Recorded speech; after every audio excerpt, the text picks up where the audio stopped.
Good morning, and thank you for joining us on this Earth Sunday. We're excited to tell you about this new initiative at Plymouth that we're launching today called the Green Fund. The idea for the Green Fund, the concept of it, was actually brought up by Paula Northwood last year in a Stewardship Committee meeting. Now, Rick Neville, who is in the meeting, who's also a member of Stewardship and the Climate and Environmental Justice Group, kind of grabbed hold of the idea and brought it forward into Climate and Environmental Justice, what we call our CEJ group, and suggested that we work together with Stewardship and took it forward to the deacons, got the deacons' approval, the deacons' blessing of this project. And then a team of CEJ developed this program that we are considering Plymouth's own carbon credit program, and what we are now calling the Green Fund. So the Green Fund is a separate fund that members can give to, where all of the money is dedicated, will be set aside and dedicated to projects that reduce Plymouth's carbon emissions or help to make Plymouth more earth-friendly or sustainable. So we're excited about that. Today we have 3 members of CEJ here to tell you about the Green Fund. Dave Homans will tell you about some of the background. What is your carbon footprint and how to calculate that. And he'll also define what a carbon credit program is. And then Rick will talk about the project that we've selected for this year that the funds will go to. And Fred will talk about the benefits of giving to the Green Fund and how to go about doing that. So as Jane said, there will be plenty of time for questions afterwards. So please put your questions in the Q&A and we'll address them after the guys have finished talking. So again, thanks so much for joining us. And yeah, look forward to telling you about this.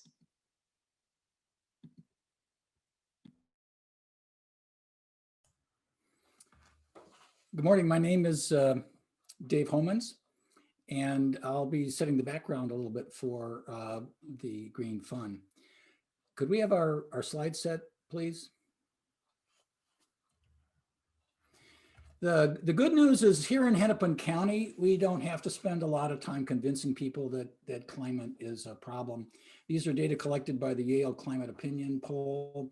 And really the vast majority of us in our community believe that the climate change is happening.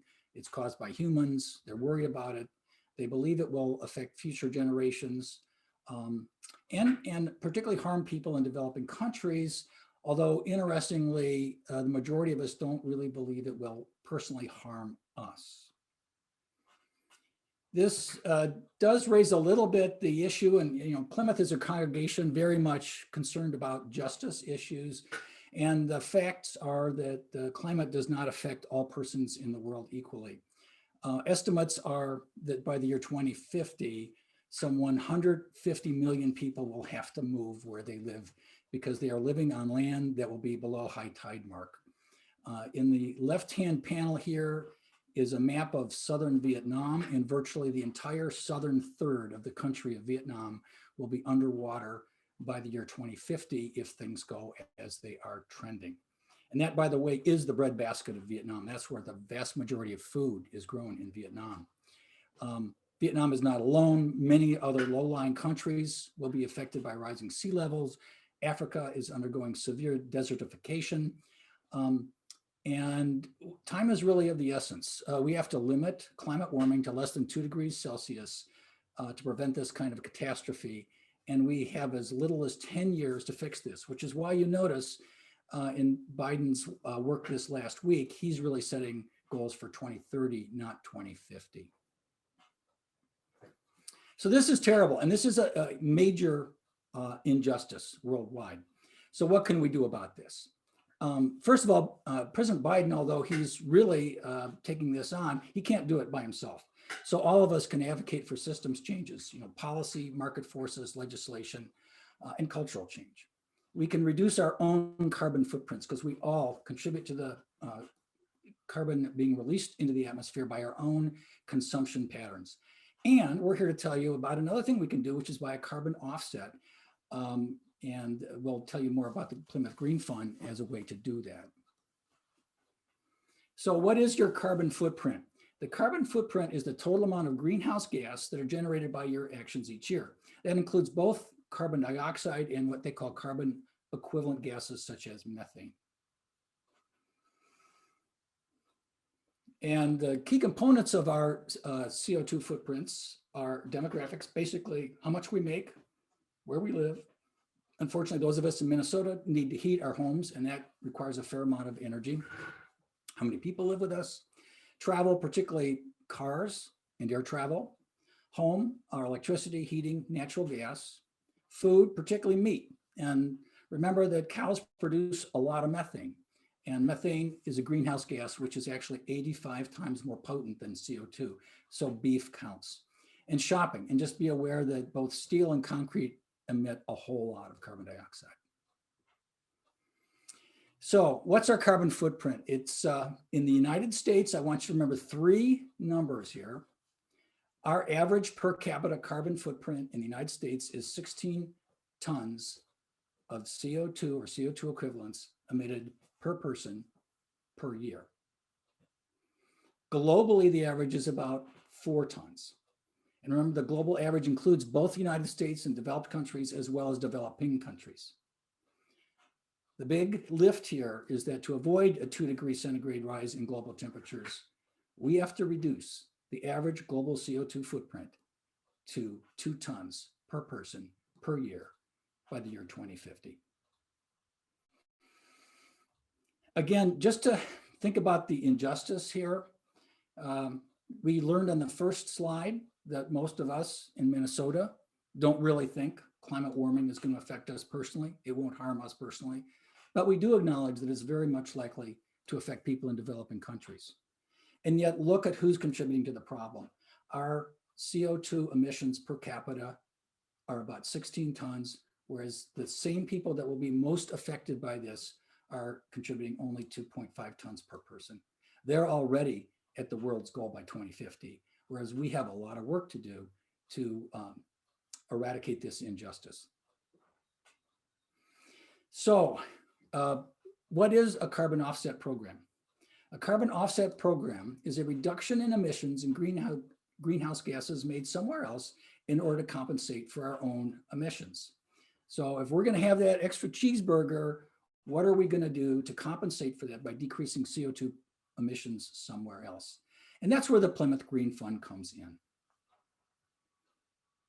All of us at Plymouth share a second home. Think about it. And our second home, which we all love, has its own CO2 footprint that also needs to shrink. We have heating, we have electricity, and don't forget we're driving back and forth to church and emitting CO2 or CO2 comparable gases while we do that. So the Plymouth Green Fund, as Jan said, is intended to function as a carbon offset type program. Or she, I think, used the term carbon credit, which is another term for the same thing. It is, as she noted, a voluntary donation made in addition to our regular pledge. So this is not meant to displace your regular annual pledge. It's used to fund projects that are not in the regular budget. And these projects will decrease the Plymouth CO2 footprint or provide other significant benefits to our environment. We're going to invite you to consider making the size of your contribution to this fund reflective of your own CO2 footprint. So how do you do that? Well, on our website, we have provided a handy table that calculates for you in rough terms, CO2 footprints for various families or various households. So I've highlighted just 3 of them in yellow here. They're all households of 2 people. The one on the top lives in an apartment. The other 2 live in a house. They have different household incomes. The one on the top does not have a car. The one in the middle has 1 car, and the one on the bottom has 2 cars. The one on the top does not fly per year. The second one flies about 4,000 miles, and the other one flies about 8,000 miles. And then you can see in the second to the right-hand column, the household CO2 footprint.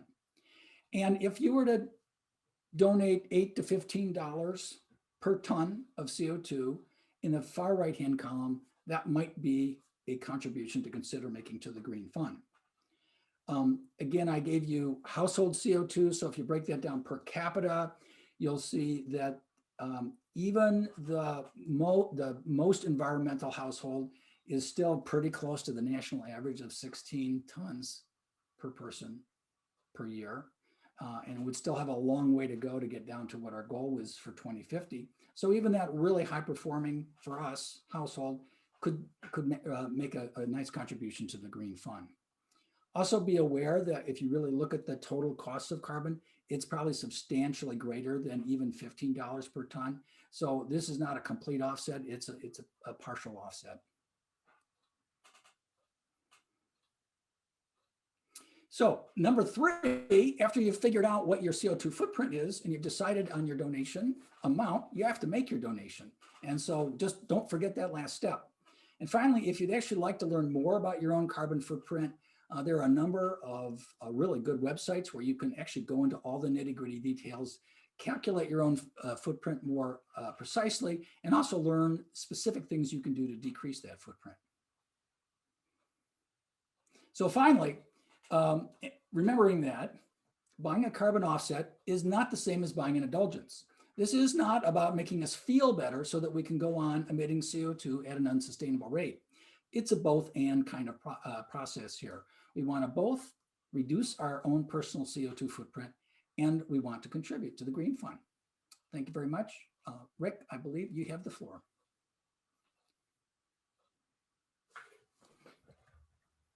Thank you, David. As Jan mentioned, I currently serve as co-chair of Stewardship and on Board of Finance, and most importantly, on the Climate and Environmental Justice Committee. We're very pleased that Deacons and Board of Finance enthusiastically supported the launch of the Green Fund. And unlike some of the other supplemental fundraisers coming out of Stewardship Committee, the Green Fund is going to be a recurring annual effort because, as David said, since our carbon footprints are not just a one-time annual thing, our projects and fundraising should not be either.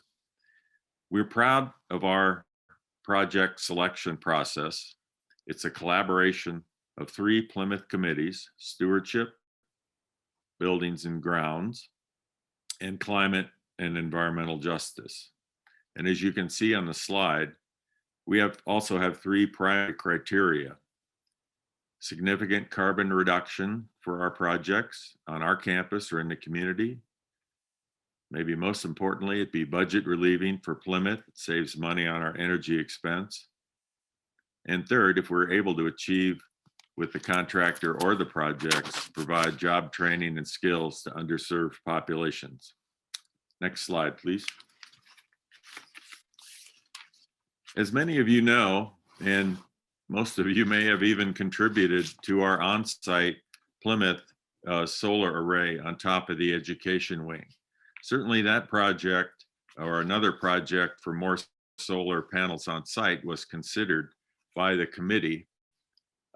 We also did an extensive interview with Brian Wheeler, the building manager for Plymouth, about upgrading the HVAC system in the chapel to a geothermal system.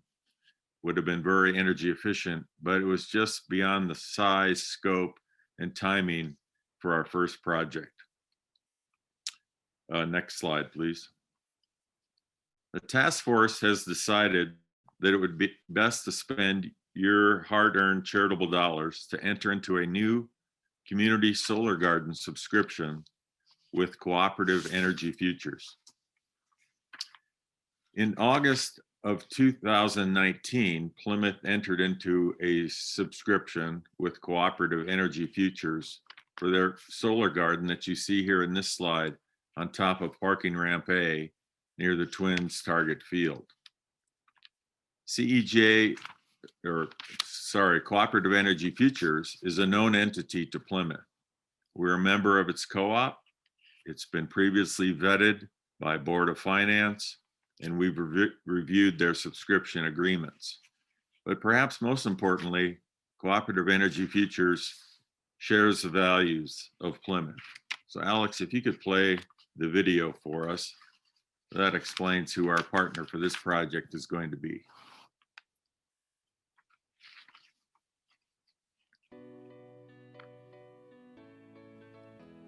A new day in renewable energy has begun. From the inner city to the rural communities of Minnesota, we are together empowering our communities with clean, cooperatively owned solar energy. It was really an amazing discovery. I said, oh my gosh, they're gonna use our roof, they're gonna take off the old pieces and put, 200 kilowatts of roofing, 600 some panels on our roof? Yeah, that became pretty good news. And then of course, the more we heard that, I was starting to get motivated.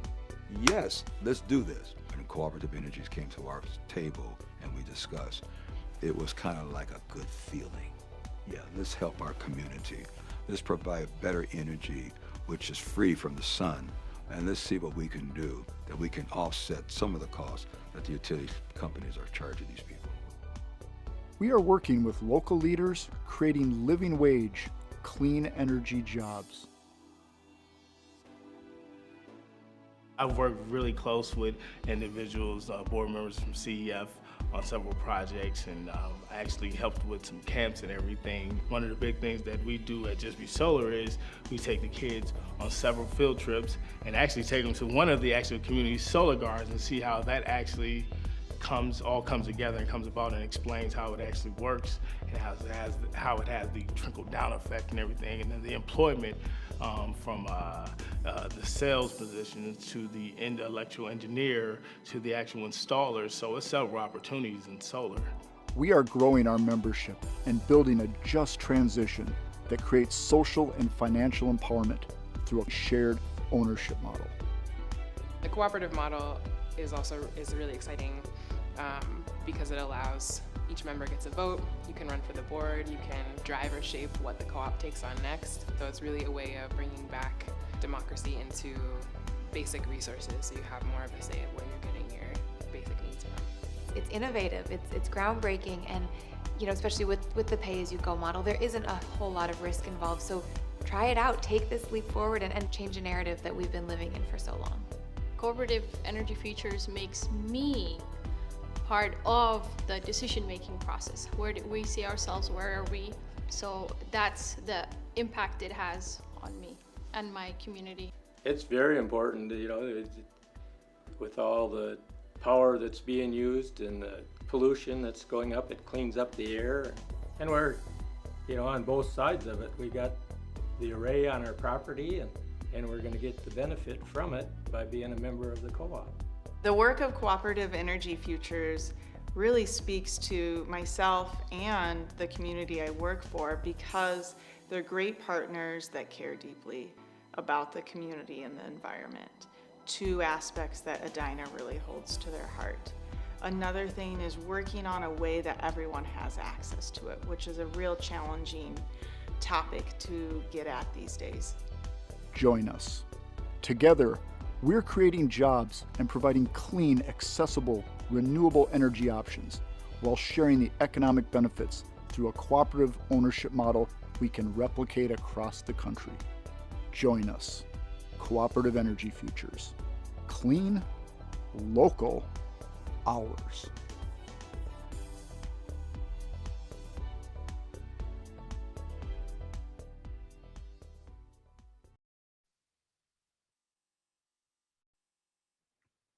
Thanks, Alex.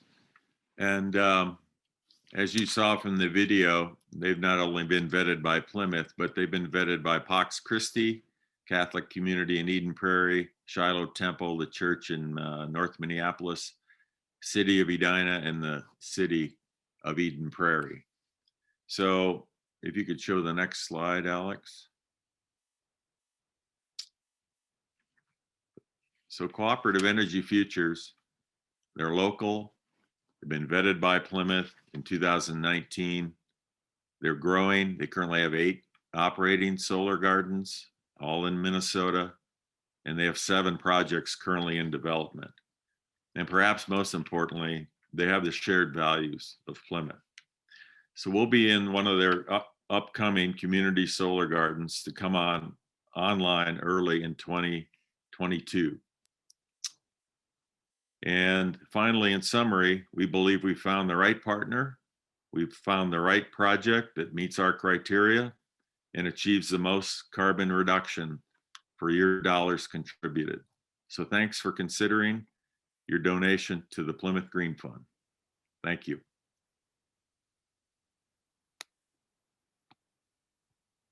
Well, thanks, Rick. And good morning, everyone. I'm Fred Quirsfeld, also a member of the CJ committee, and happy to be with you here on Earth Sunday. The focus of what I want to talk about is to circle back a little bit, talk a little bit more about carbon offset funds, and more specifically, what I really want to talk about is Plymouth's carbon offset fund, the Green Fund.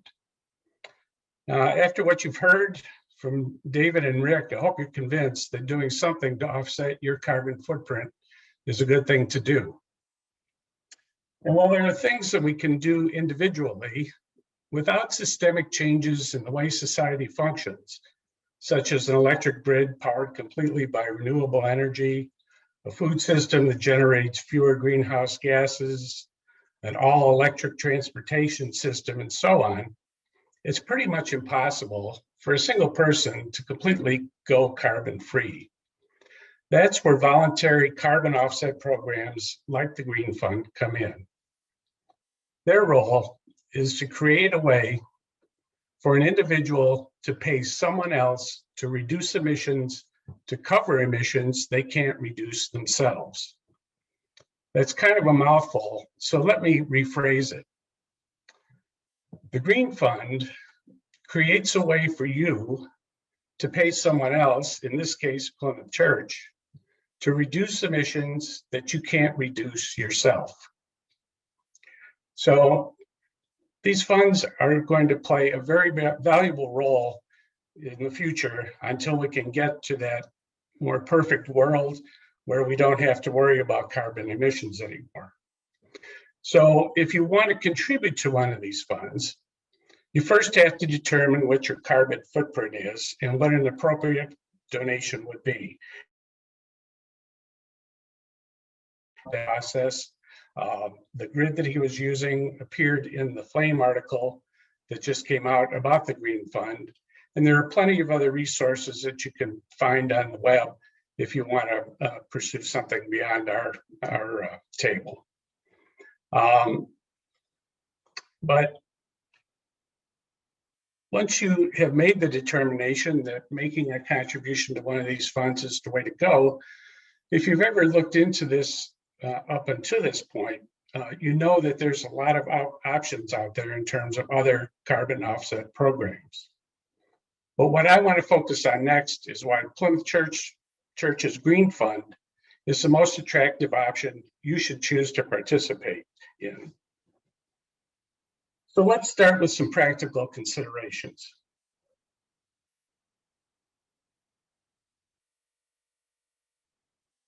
First of all, it's easy. You can do it right on the Plymouth Church website, the same way you would make any other contribution to Plymouth. Simply go to the Giving drop-down menu, choose the Green Fund, and make your contribution. And your contribution will appear on your giving statement just like any other contribution that you make to the church. Number two, your contribution to the Green Fund will be tax deductible, which is significant. Not all carbon offset funds qualify for tax deductibility. Number three, in addition to the Green Fund, a separate fund has been created with additional contributions, which will match the first $25,000 of contributions to the Green Fund. So in effect, your contribution will have twice the impact. And I want to add a fourth point that does not appear on this slide. And I think Rick made mention of this. And that is that every dollar that you contribute to the Green Fund is going to go directly to the initiative that we've chosen to support to help reduce Plymouth's carbon footprint. Most other carbon offset funds have either administrative fees or service fees that diminish the value of your contribution. So in addition to these practical considerations, I want you to consider some other significant benefits that will accrue to Plymouth Church as a result of the Green Fund. Number one, action equals values. What do I mean by that? By reducing Plymouth's carbon footprint, we support living out our values and furthering environmental justice as stated in the purposes of the church. Number two, this is a great way for Plymouth to take a leadership role in the faith community in taking action against climate change. If the Green Fund succeeds, maybe other churches will follow our lead with green funds of their own. Number three, the Green Fund demonstrates to prospective members our mission and values and would be an asset in attracting new members. Number four, there's an educational opportunity for all of us associated with this project. By better understanding our personal carbon footprints, we can be more effective in making choices that reduce our personal CO2 emissions. And number five, this is a great way to demonstrate to the youth of our church, who you'll be hearing from shortly in the Earth Day service, that we want to be good stewards of Mother Earth. So before moving on to addressing any questions that you might have in the Q&A session, I'd like to end by paraphrasing a quote that I saw the other day that I think sums things up pretty well.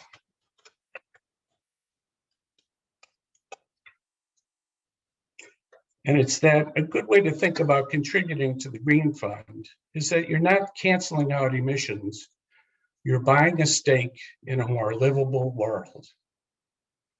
I like that. You're buying a stake in a more livable world.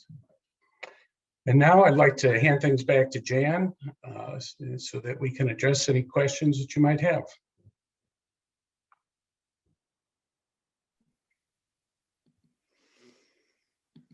Okay, great. Thanks, everybody. I am not seeing any questions in the Q&A. Maybe you just covered it so completely. There aren't questions. Just give people a little time to post any questions you might have.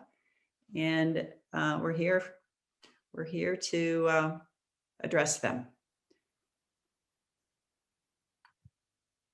While we're waiting for questions, I might talk about some of the other projects that were contemplated. We talked about perhaps having electric vehicle chargers in the parking lot, do more tree pollinator plantings, LED lighting, although Plymouth has gone a long way to improve its efficiency on that scale. On-site solar for others, like Beacon, or some of our other partners that we've incubated. The Chapel HV I mentioned, high school trips to lobby for perhaps a carbon tax or dividend. So we have a lot of projects in mind, and now all we need is your money. Thank you. So Rick, there is a question from Ann Manning about Cooperative Energy Futures, wondering how Plymouth has benefited from our current subscription with CE, Cooperative Energy Futures, CEF. You could address that.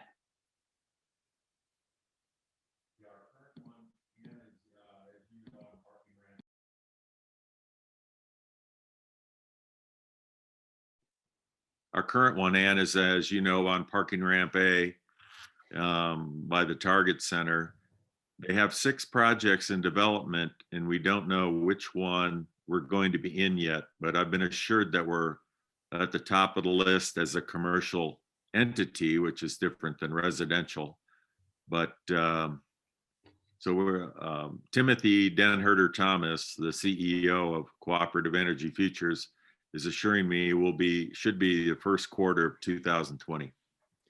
And I think she's wondering, you know, our current subscription with CEF, what that's doing for us. I think she was asking about our current subscription. Oh, I'm sorry.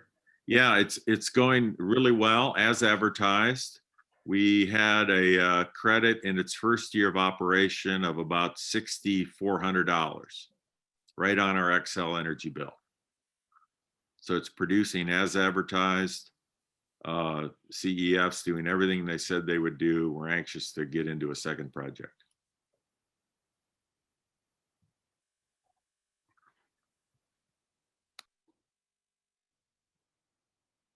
A couple of other questions.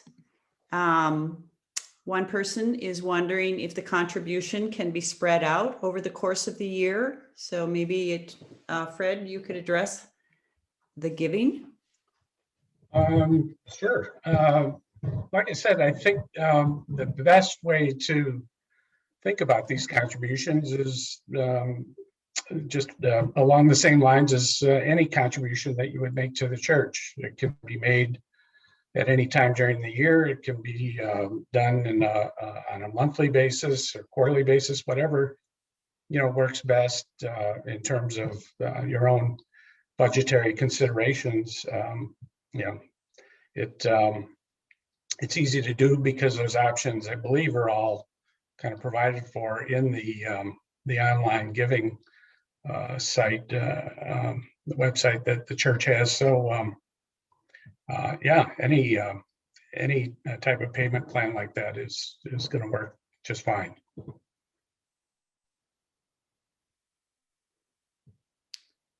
To give, you go online and the donate, hit the giving button, and then there's a drop down menu. I'll just mention, and you can designate where your giving amount where you want it to go to. And in the drop down menu is the Green Initiative Fund. So you just click on that and you're assured that it will go into that fund. Tim's wondering, have any funds been raised already? Yes, in addition to the matching fund, I don't have a up-to-date count, but we have had several donations already as people have become aware of the fund through the Flame article and just some other early rollout of the fund that's occurred. And we've had a very good reception from everyone who's been made aware of the fund. There's a lot of buy-in, and I'm very enthusiastic about our ability to fund the projects that we need to fund. Someone else is wondering if non-members of Plymouth could contribute to the fund, and are there other places that they could give to a carbon offset program? Preferably, we'd like for them to give to Plymouth, but yeah, right. Plymouth is definitely, for some of the reasons that I talked about earlier. I think there's a lot of advantages that we have compared to other carbon offset programs. There are a lot of them out there. And just to reiterate some of the points I made earlier, I mean, number one, by contributing to the Green Fund, your donation is eligible for a tax deduction because of the tax status of Plymouth Fund. That's a status that is not shared by a lot of the other carbon offset programs that are out there. There are some that do enjoy tax exempt status, but it's not universal. The other thing is that, right now, since there are still these matching funds available, the value of any contribution that you would make to the Plymouth Fund is basically doubling the impact of your contribution. And that's a significant plus. So,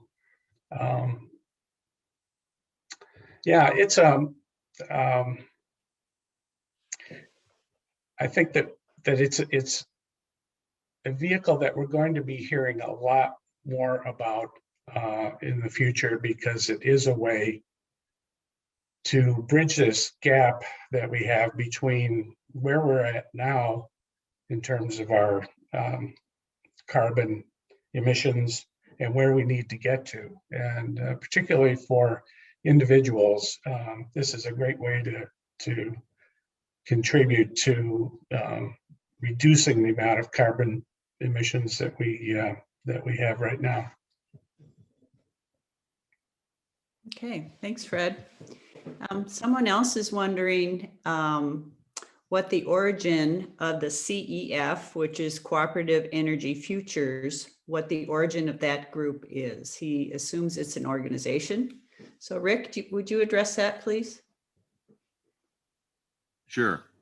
You can go to their website for more detailed information, but it was founded by a young man, Timothy Denherter Thomas, when he was at Macalester College in St. Paul.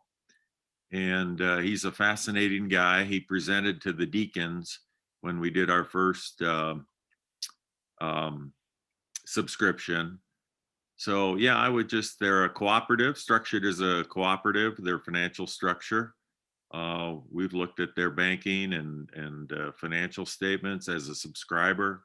So I would encourage you to go to their website, and they do have a residential program that if you're interested in signing up as a resident, you can do that also. Great, thank you. And I know that Ian Manning subscribes to it, and I'm assuming that several other Plymouth members might also be subscribers to CEF.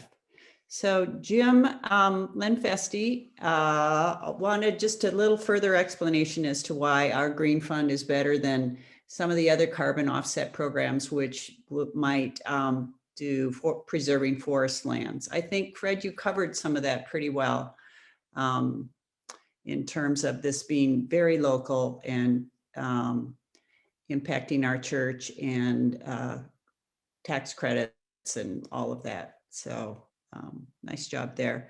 Ann Ludlow has a question about if we know during this pandemic time and the heavy use of Zoom, how that's affected Plymouth's CO2 production this year compared to previous years.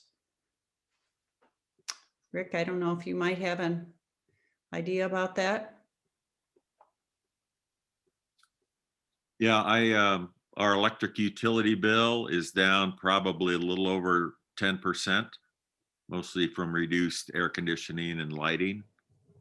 So yeah, Plymouth's carbon footprint has been reduced involuntarily, but I guess that's a good thing. Yep. Can I just add on to that? I think many people realize this, but the building has generally been open, so that that's why it's only down 10%. The other unquantifiable decrease, again, a mixed blessing maybe, is that we're not all driving to and from church all the time. We're conducting a lot of our work by Zoom, and that definitely has some negative impacts, but it has a positive impact on the climate, and there are some things that we might consider continuing to do by Zoom after the pandemic is over, although obviously we'd all love to get back together to worship together.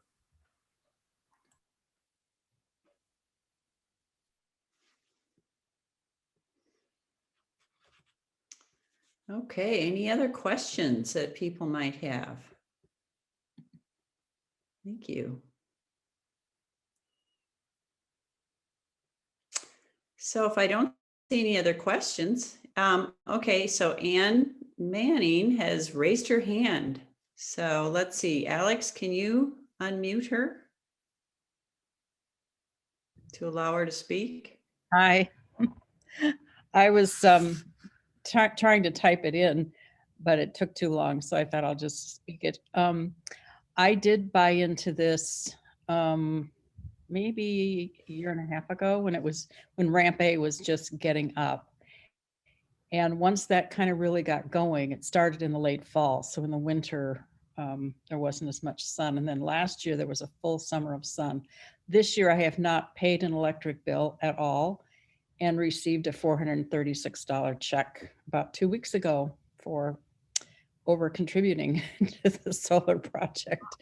So it's really, I think, one of the best ways that we as a community can really collectively invest in reducing carbon imprint in our city. And I really strongly support it.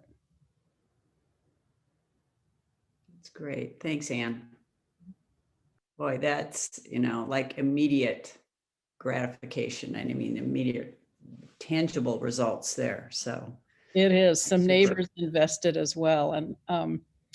And they called me last winter and they said, is this right? Why are we not paying any electric bill? So yeah, it's quite lovely.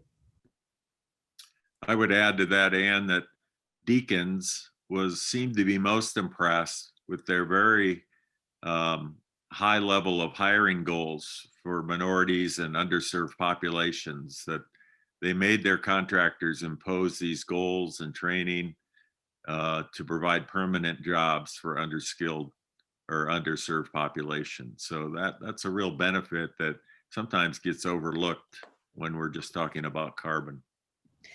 Yeah, the environmental justice piece and the additional piece, there was a short piece in the CEF video about Just Solar. And that's a group that specifically goes into low-income neighborhoods and educates residents there about how they can invest on a pay-as-you-go. I actually purchased some shares, but you can also invest on a monthly basis. And so it makes it, they really try to put a lot of energy into not only training people for jobs, but going into neighborhoods that really don't have much capacity to, say, put solar on their own homes, but they can use this program in a pay-as-you-go and really benefit. So they have two ways of really working on environmental justice, which is terrific. Yeah. Alex, can you let Jim Lenfesty, he has his hand up, speak? Jim? Hi, everybody. I'm just, oh, excuse me. I'm extremely proud of Plymouth for doing this. I've looked at carbon offsets for 20 years and invested in them for 20 years, ever since they were invented.